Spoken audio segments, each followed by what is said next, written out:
যে মজলিসের মধ্যে কোরআনে মাজিদের তেলাওয়াত হয়, কোরআনে পাকের আমল হয়, আল্লাহ পাকের জিকির হয়, আল্লাহ পাকের মুযাকারা হয়, এই মজমাগুলো ফেরেশতাদের কাছে অত্যন্ত প্রিয়তম মজমা। প্রত্যেকটা বান্দার সাথে দুইজন ফেরেশতা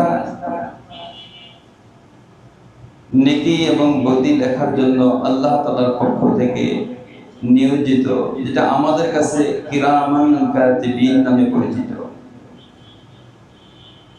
সম্মানিত লেখক দুইজন ফেরেশতা আমাদের সাথে অনবরত আছে। একজন মানুষের জিন্দেগি যদি 60, 70, 80, 90, 100 বছর হয়, এই দুইজন সাথী তার 60, 70, 80, 90, 100 বছরের সদা সর্বদার সাথী। ওয়াহাব ইবনে মুনাব্বিহ রাহমাতুল্লাহি আলাইহি বলেন, যখন একজন বান্দা দুনিয়া থেকে বিদায় হয়ে যায়, যেই বান্দা এই জাতীয় মজমার মধ্যে বসতো বিদায় বেলায়, তাকে একথা বলে বিদায় নেয়, জাযাকাল্লাহু মিন সাহিবিল খায়রা, আমাদের সাথীকে আল্লাহ তাআলা উত্তম বদলা দান করেন। ফানি'মাস সাহিবু কুনতা, আপনি না, তুমি না আমাদের কতই না প্রিয় বন্ধু ছিলে। ফাকাম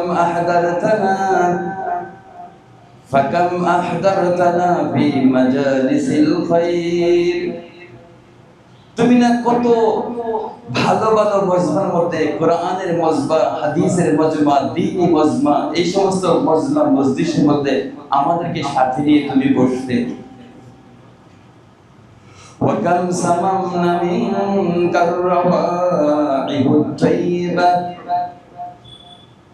وكم سممنا منك, তুমি যখন ওই জাতীয় মজমার মধ্যে বসতে, বসার পরে সামামনা মিনকা, তোমার থেকে আমরা সুঘ্রাণ পাইতাম, আর রাওয়াইহুত তাইয়্যিবা, তোমার কাছ থেকে ঘ্রাণ পাইতাম, সেটা হলো রাওয়াইহুত তাইয়্যিবা, পবিত্র সুঘ্রাণ তোমার শরীর থেকে আসতো।